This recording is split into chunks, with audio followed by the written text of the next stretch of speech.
Hello, students, and a very good morning to you. Students, I hope you all are well and studying properly. So, students, we are studying chapter 13, that is motion and time, and this is the second part of this chapter.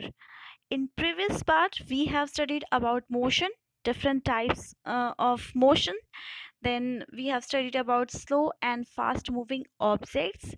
Then speed and units of speed, kinds of speed as uniform and non-uniform speed. Then we have studied about average speed and numerical questions related to speed and average speed. And after that, we have studied about velocity. Now, in this part, we will study about time, measurement of time in ancient period, modern basis of measuring time, units of time, simple pendulum, and distance time graph. So students, in this part, first of all we will study about time. So what is time? Time is a moment or duration in which things occur. Means the duration or the moment in which anything takes place. That duration, that moment is called time. We all know that the knowledge of time is very important for carrying on our daily life activities. As for example, suppose we have to go to school, so we have to reach the school on time because our school starts at a particular time. Suppose we have to go somewhere, so suppose we have to go by bus or by train, so we have to take the bus or we have to take the train on time. Suppose we have to watch our some favorite program or movie on TV, so obviously we have to switch on the TV on that particular time. So time is very important. Time plays very important role in planning our daily life activities. So we measure time with the help of clocks and watches, you all know, and these things used to measure the time, and time is measured in terms of mean solar day. Now what is solar day? Solar day, we can say simply day, means the gap between two noons, consecutive noons, means one noon and then next noon. So the gap between two consecutive noons is called as day or solar day. So here you can see the images of different types of clocks and watches.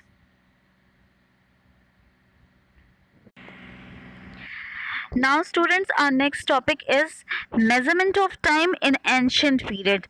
So in that time, in ancient period, or we can say in olden days, people did not have clocks or watches for the measurement of time. So they had to depend on the natural events that repeated regularly after fixed time intervals to measure the time, because they're not having clocks or watches, so they used such natural events which repeated regularly after fixed time interval for the measurement of time. So from here we can define some terms as day, night, month, year, etc. So first of all, what is day? The time interval between one sunrise and the next is called a day. So, the gap between, or we can say the time interval between one sunrise and the next sunrise is called a day.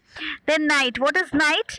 The time period from one sunset to sunrise, means the time interval or gap between one sunset to sunrise is called night.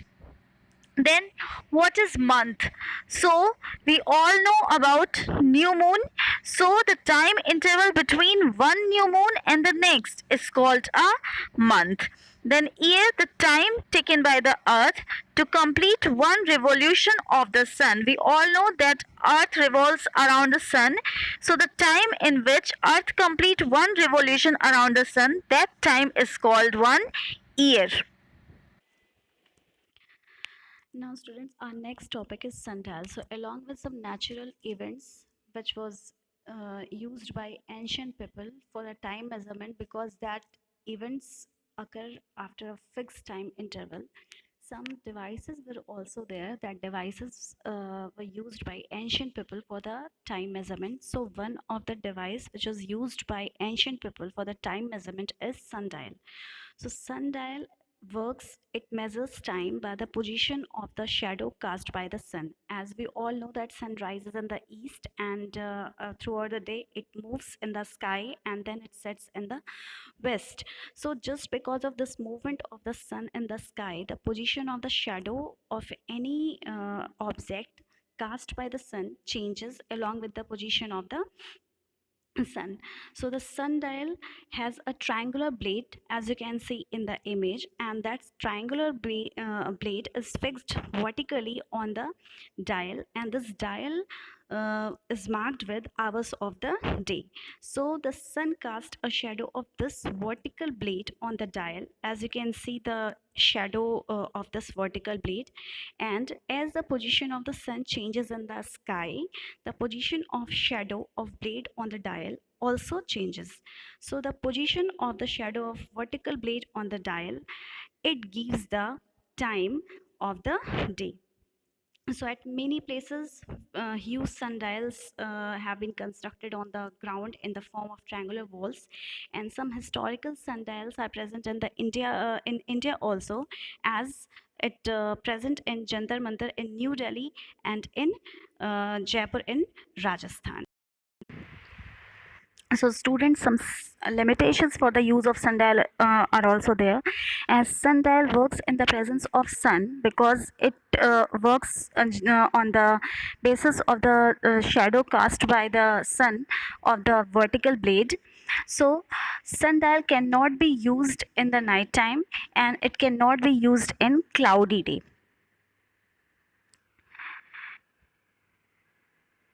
Now, next type of device which was used by people in ancient time is sand clock. So sand clock is also known as sand glass or hourglass, and this device, it consists of two glass bulbs, as you can see in the image, and these two glass bulbs, they are joined together through a narrow tube, and they are closed at the outer ends, and some sand is filled in one of the glass bulb.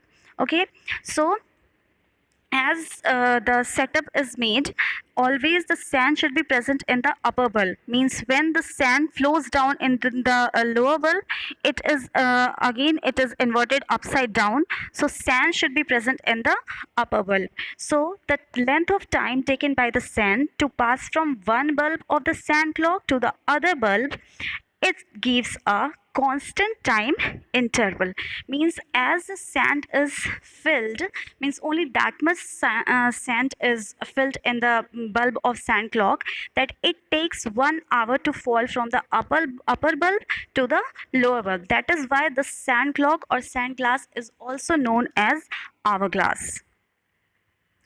Now, next type of device which was used by people in ancient time is water clock. So water clock uses the rate at which water drips from one vessel to the another vessel. As you can see, two vessels are present. In upper vessel, water is filled, and first of all, in upper vessel water is filled, and in lower vessel water is not present. So water was allowed to drip from one vessel to another vessel, kept at a lower level, and the time taken by some markings are also there in the first vessel, in the upper vessel, and the time taken by the entire water to drip from upper vessel to lower vessel was used for measuring time interval. So every time the upper vessel is filled with water, its water take exactly the same time to drip into the lower vessel. So the ancient time measuring devices such as sundial, sand clock, and water clock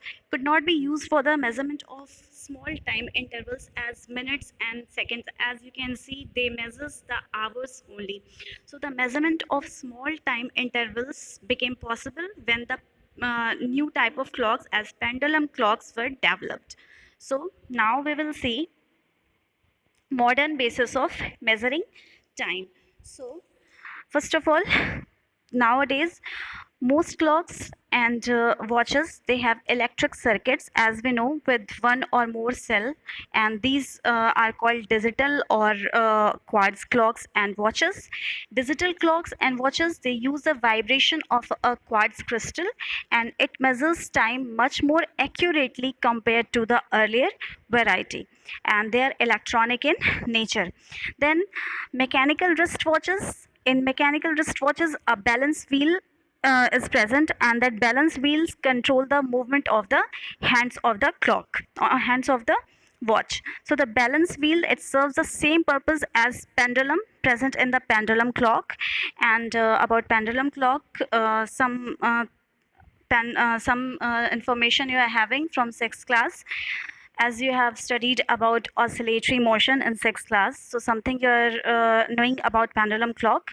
So this can record the time in seconds, minutes, and hours. Then stopwatches and stop clocks, all of you are knowing, they are used in laboratories and in sports to measure very short time intervals.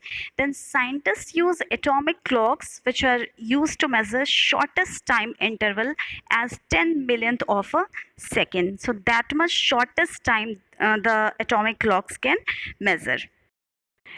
Now, students, our next topic is units of time. So we know that standard unit of time all over the world is second, because second is the SI unit of time, and the second is represented as small s. And the units which are larger than a second, which are used to express the larger events. So these larger events are expressed in larger units as minutes, hours, and day. So these events, these units, they are larger than seconds. Now we know month and year, they are also used as units of time, but they are used to express still larger events. Now multiples and some multiples of time. So the larger units which are used to measure time, that larger units are called multiples, and the smaller units which are used to measure time, they are called submultiples. Okay, so minute, so second, minute, hour, day, these are the submultiples. And year, decade, century, millennium, they are the multiples of time. Multiples of time. So we all know that 1 minute is equal to 60 second. 1 hour contains 60 minutes. Then one day has 24 hours. 1 year has 365 days. 1 decade has 10 years. 1 century has 10 decades. 10 decades means 100 years. And 1 millennium has 10 centuries, that is 1000 years. So these are the units of time, and we all know that different units of time are used for different purposes. And suppose you have to measure the time uh, uh, to cover the distance from your home to school, so obviously you will measure that time in minutes or hours, not in days or months. But suppose you have to express your age, then obviously you will express your age in years, not in minutes or hour or days. So different units are used for the purpose of different measurement. Now, students, our next topic is simple pendulum, that is a time measuring device. So, we all know simple pendulum, and the principle of simple pendulum was given by Galileo Galilei, and after him, the pendulum clock, the modern pendulum clock, was invented by the Dutchman Christian Huygens in 1756. So, when we see the structure of simple pendulum, then we can see simple pendulum has a small ball-like structure called bob, which is made up of metal, and it is suspended from a rigid support or rigid stand by a thread. So here we can see this is a rigid support, and this is point of suspension, means from where the thread is suspended, and this is the bob. Here you can see this is bob, a metal ball. Okay, so the length of the thread from the point of suspension, this is the point of suspension. Okay, so the length of thread from the point of suspension to the center of the bob. This will be the center of the bob. So the length of the thread from the point of suspension to the center of the bob is called the length of the pendulum, and it is denoted by L. So this L denotes the length of the pendulum. Length of the pendulum means length of the thread from the point of suspension to the center of the bob. After that, we have to see some points. So you can see this is the point which is written as mean position, means the point where the bob rests. That rest position of pendulum, that rest position of bob is called mean position. So here mean position is denoted by B. Now this bob moves to either side of the mean position. So both sides of or either sides of the mean positions, these positions are called extreme positions. So here A and C, both points are extreme positions. Okay, now we will see what is oscillation. When this bob is at the mean position or rest position, and when the bob of the pendulum is released after taking a slightly to one side, and it begins to move to and fro. Okay, when we will disturb it, then it will start moving from to and fro on the both sides, both extreme positions A and B. Okay, now when it start moving from point B, means from the mean position, to point A, then point A to point C, and then back from point C to point B. Means when it start moving from its mean position to first extreme position, means it start moving from point B to point A, then one extreme position to next extreme position, means point A to point C, and again from next extreme position to mean position, means back from C to B, then it is called, it is making one complete swing, that is one complete oscillation. So when pendulum moves from point B to point A, then point A to point C, and then back from point C to point B, this is called one oscillation. Okay, now next thing is amplitude. So what is amplitude? The maximum displacement of the bob from its mean position on either sides. Means suppose this is the mean position, and it starts moving on either sides of the extreme positions. So suppose this is the maximum displacement where it can move, where bob can move.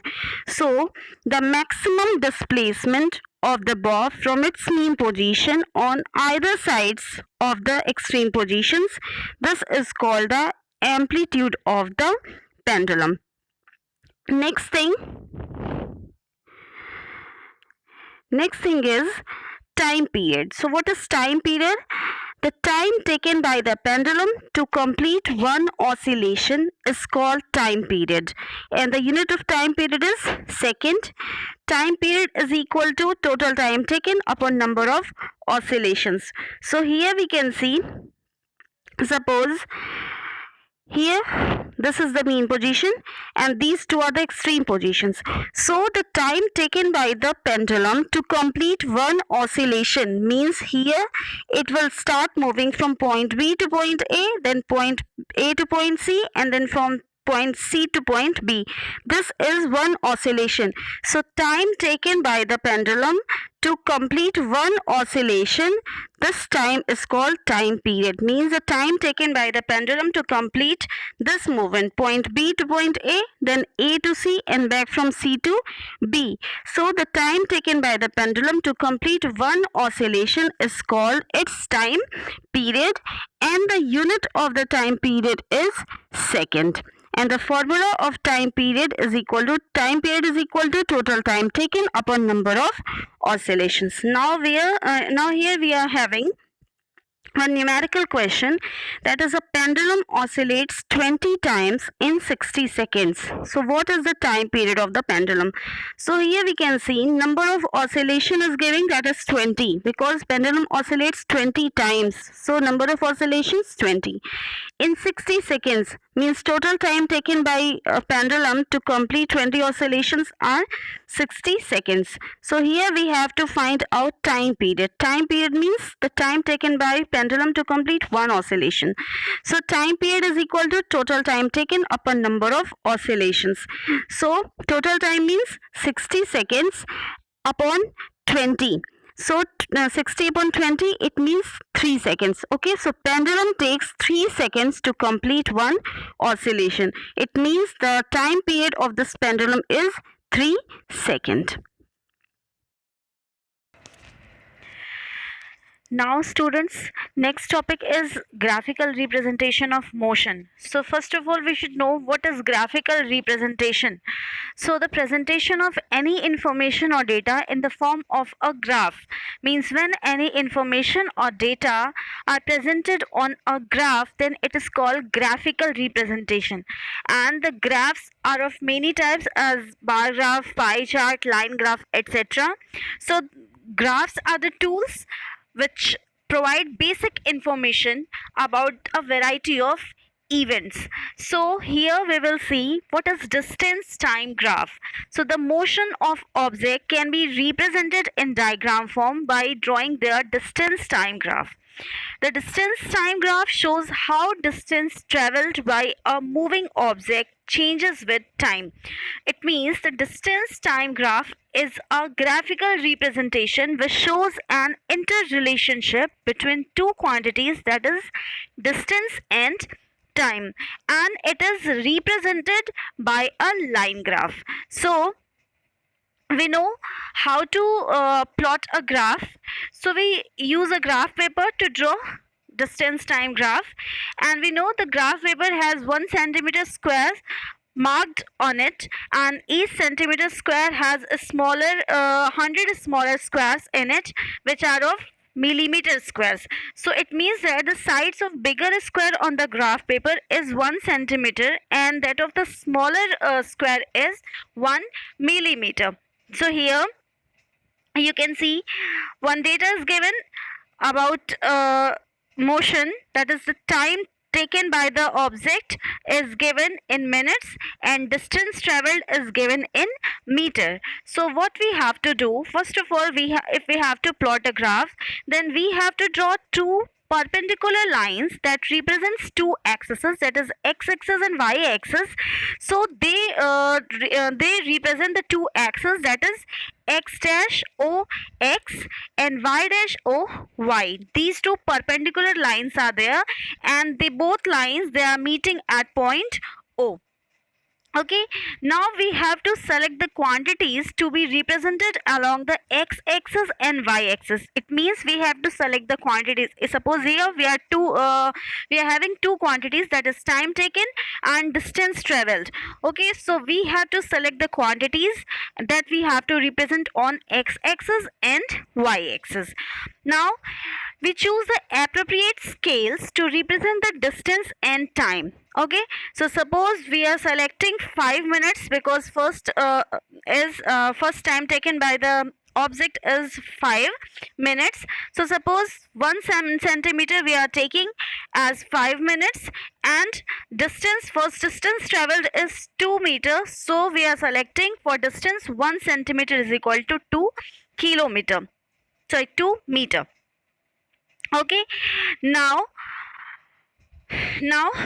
what we have to do, we have to mark the values of time and distance on x-axis and y-axis. So here time value we are marking on x-axis and distance we are marking on y-axis.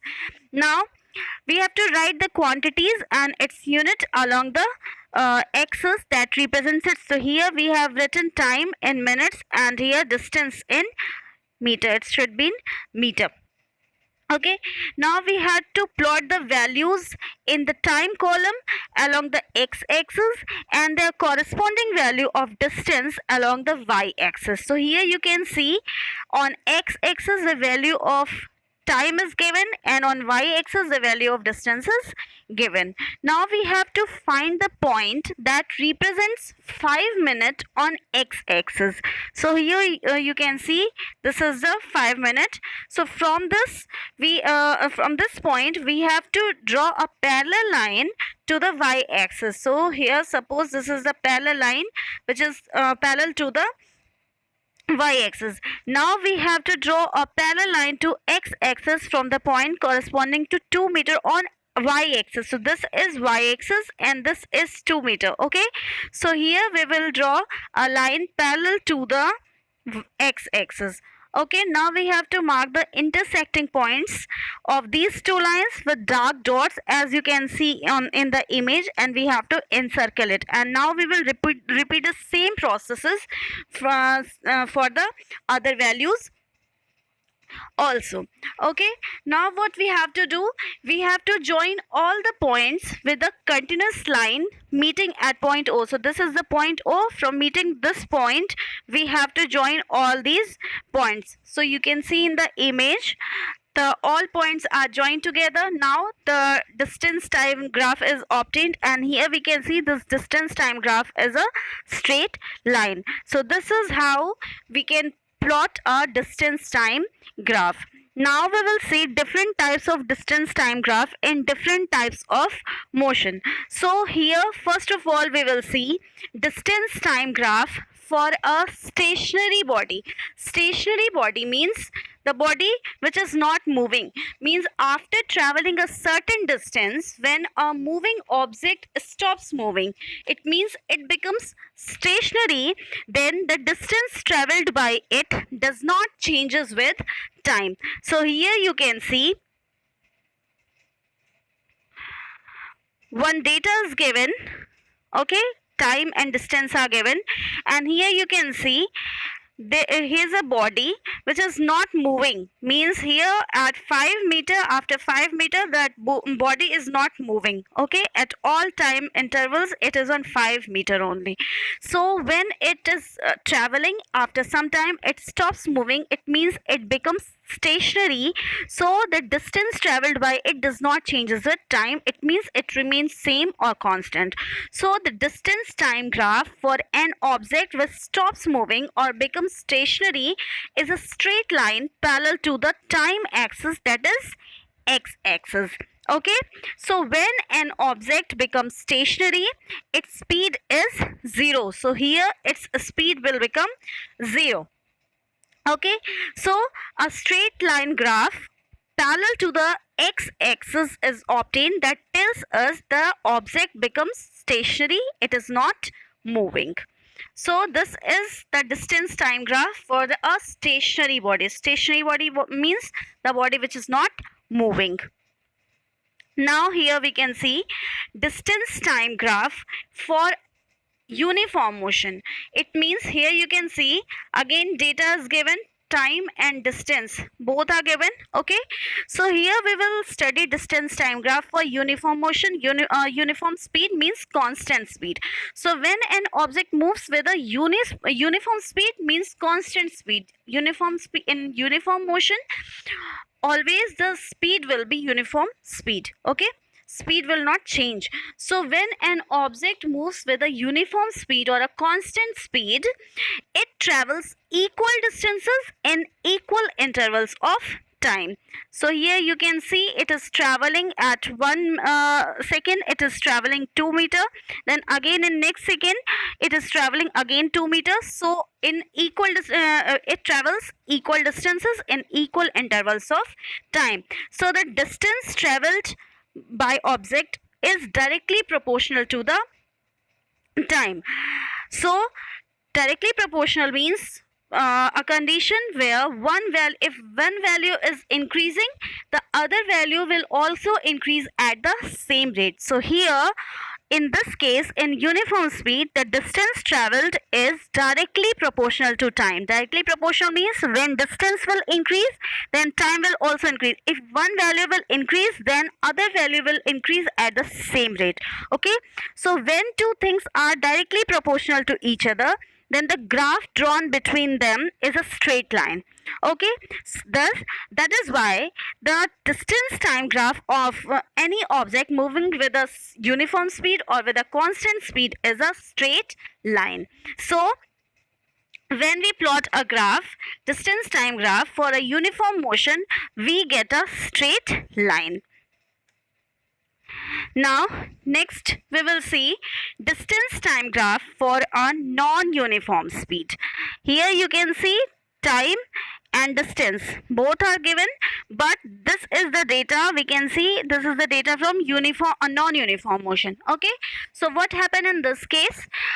Non-uniform motion means changing speed, means at every point the speed is changing.